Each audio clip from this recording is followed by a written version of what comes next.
Bonjour, Alain Dussault, agent immobilier agréé chez La Capitale Outaouais.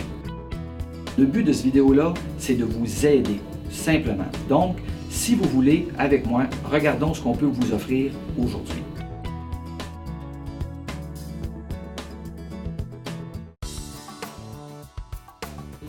Contexte économique présentement. Il faut faire attention parce qu'on a un contexte économique national. Alors, d'un bout à l'autre du pays, il y a des endroits où on subit des influences beaucoup plus fortes.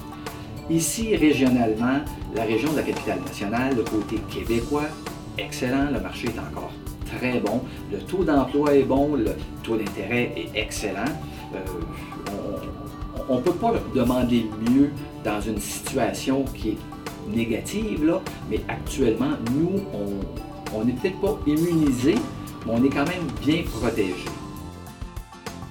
Ce serait une erreur de regarder l'année qu'on vit présentement en se comparant avec une année record extraordinaire comme 2007. Alors, il faut mettre les choses en perspective. Si on prend des années extraordinaires qui étaient très bonnes, 2004-2005, ce serait plus réaliste que de regarder l'année exceptionnelle comme 2007 ou début 2008. Donc, on tombe dans des délais de vente normales versus des prix de vente là, ou des délais de vente là, de 2 jours, 3 jours. On va tomber dans des délais normaux qui peuvent varier là, de 60 à 90 jours, dépendamment du produit, dépendamment de l'échelle de prix où on se situe. Naturellement, en 2009, le marché s'est resserré un petit peu.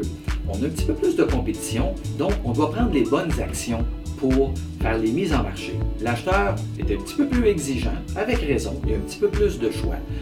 Donc, le marketing comme tel a changé. On doit se repositionner, prendre les choses. Alors, c'est plus aussi simple que d'installer une enseigne, puis les acheteurs vont se battre sur le bord de la porte. Les clients veulent savoir le plus d'informations possible. On veut de l'information, puis c'est ce qu'on doit leur offrir. Donc, les différents sites Internet, photos, vidéos, tout ce qu'on peut faire pour qu'un produit soit visible. L'acheteur sera à ce moment-là informé de dire, bon ben là, je veux contacter l'agent et procéder à une visite. Le choix d'un agent immobilier, très important. Alors, je crois sincèrement que lorsque vous allez choisir votre agent immobilier, c'est parce qu'il y a des compétences, il y a quelque chose à vous offrir. C'est sûr qu'un ami, un cousin, un oncle, on dit toujours, s'il y a une erreur qui se passe, les soupers de Noël vont peut-être être un petit peu moins agréables là, en famille. Le volet où l'agent immobilier va s'impliquer, c'est faire valoir ces points-là. Okay? Vous avez un produit qui est extraordinaire. Alors, les modes de chauffage, qu'est-ce que vous avez en superficie, les améliorations que vous avez apportées à votre maison, on va pouvoir non seulement les écrire, mais les démontrer, les justifier pour que le consommateur dise oui, ce sera un bon achat. Parce qu'on pense toujours qu'on a un vendeur, on a notre acheteur. Alors, il faut être capable de maximiser l'information que le vendeur a à offrir à notre consommateur. Votre produit, c'est ce qu'on doit vendre. Pour une mise en marché optimale, il y a des étapes très simples. Alors, on va commencer par une première rencontre, voir l'immeuble qu'on a à vendre.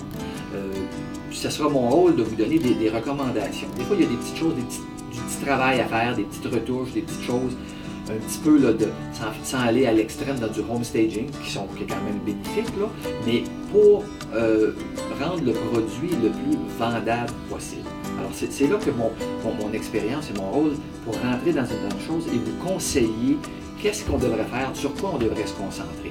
Alors, si quelqu'un vous donne un exemple, on a une propriété, on a des tapis de couleur, est-ce qu'on les enlève, on met du nouveau tapis? Dans une conjoncture comme aujourd'hui, dans le marché, non. Les tapis pour du tapis, on n'aura pas d'influence. Est-ce que l'effort doit être concentré ailleurs?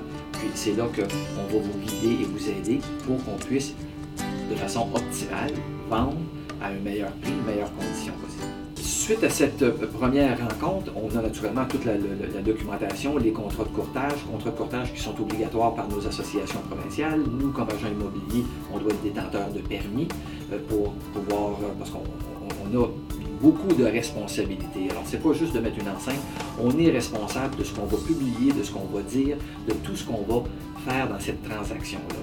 Okay? pour vous représenter et vous protéger vos intérêts.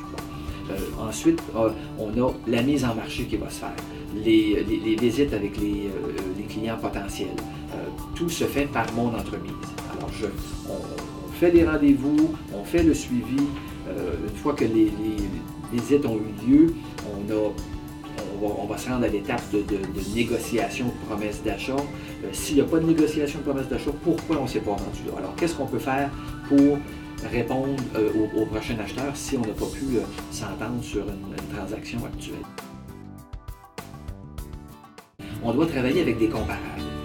C'est sûr qu'il n'y a jamais deux maisons identiques, mais on va prendre un quartier qui est similaire, avec des maisons qui sont similaires en superficie, en qualité de finition, et puis on va pouvoir essayer de déterminer un prix pour avoir le prix le plus juste. Ce n'est pas une science parfaite. Alors, il serait malhonnête de vous dire que je peux rentrer dans votre maison et vous dire que vous allez avoir 322 725. Ça sera, le prix va se déterminer suite à une négociation. Mais pour un prix de départ, on doit avoir regardé ce que vous allez avoir à compétitionner avec demain matin et ce qui a été vendu récemment. Je ne vais pas voir ce qui s'est vendu il y a 1 an et demi, c'était un autre marché. Alors, dans le marché récent, qu'est-ce qui s'est vendu? Puis sur quoi je vais me baser pour vous donner votre prix de ce que mon opinion de valeur marchande pour votre propriété aujourd'hui. 3 erreurs possibles de ce que vous considérez dans votre propriété. Dans un premier temps, c'est de ne pas avoir identifié le prix comme il faut. Alors, si vous jugez que vous choisissez un prix au hasard comme ça, vous pourriez vous risquer d'avoir un prix inférieur si vous n'avez pas choisi comme il faut vos points de repère. Alors, un prix qui est inférieur à la valeur marchande ou un prix supérieur à la valeur marchande. Alors, inférieur, c'est sûr qu'elle va se vendre rapidement, mais si vous avez perdu 25 000 30 000 $, c'est vous qui êtes perdant. Versus sur un prix qui est de beaucoup supérieur à la valeur marchande, vous allez vous positionner hors marché. Alors, ça serait important. Dans un deuxième point, la situation pré-vente. Alors, lorsqu'on a préparé la maison prête à vendre, c'est peut-être pas le meilleur temps pour refinancer la maison, vous augmenter l'hypothèque sur la maison et fermer ça pour un terme de 5 ans. Parce que l'institution financière, au moment de la vente, va dire on a une pénalité. Alors, vous allez peut-être encourir des frais que vous auriez peut-être pu éviter. Troisième fois, ce serait désolant, c'est de ne pas écouter les conseils que votre agent immobilier va vous donner. Parce que si on a déterminé un prix et les recommandations, alors comme on travaille en équipe, on veut que tout ça se fasse pour qu'on puisse obtenir un prix optimal pour votre propriété en allant écouter ces conseils. J'espère que vous avez apprécié ce bref vidéo. Comme vous voyez, on ne peut pas couvrir tous les éléments d'une transaction dans un court laps de temps. Si vous avez des questions concernant l'immobilier, allez à www.alaindussault.com ou contactez-moi au 819-684-7000.